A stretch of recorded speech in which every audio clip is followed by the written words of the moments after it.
અંદાણા ગામના કાબરીવગા વિસ્તારના survey number 208 અંતર્ગત આવેલ ખેતરના માલિક હરેશ કાના આહિરે અંકલેશ્વર શહેર પોલીસ મથકે અજાણ્યા ઈસમો વિરુદ્ધ અંદાજે 1 થી 3 લાખ રૂપિયાના પાકને નુકસાન પહોંચાડ્યું હોવા સંબંધે ફરિયાદ દર્જ કરી છે।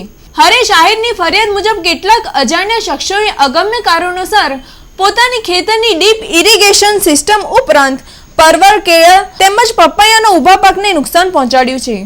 અને આ અહીંયા જે ખેતર છે તેમાં અમે પર્વત બનાવેલા હતા, તો પર્વત ઉછાળીને મોટા કર્યા, પર્વતનો મંડપ છવાઈ ગયો, માલ લાગી ગયો। જ્યારે માલ ચાલુ થયો ત્યારે આ લોકો આ ટેકરા ફળિયાના આદિવાસી લોકો રાતના આવીને બધું કાપીને નુકસાન કરી ગયા। અંદર ડ્રીપો કાપી ગયા, લાયન કાપી ગયા, અને બાજુમાં પપ્પમ અને કેરનું ખેતર છે, એમાં પણ કેર અને પપ્પમનો બધો નુકસાન કર્યો છે પાકનું, અને એ લોકો રાતના બધું નુકસાન કરીને ચાલ્યા ગયા છે। કેટલા રૂપિયાનું નુકસાન થયું? ઓછામાં ઓછું 2.5 થી 3 લાખ રૂપિયા, 3 લાખ રૂપિયા સુધીનું નુકસાન।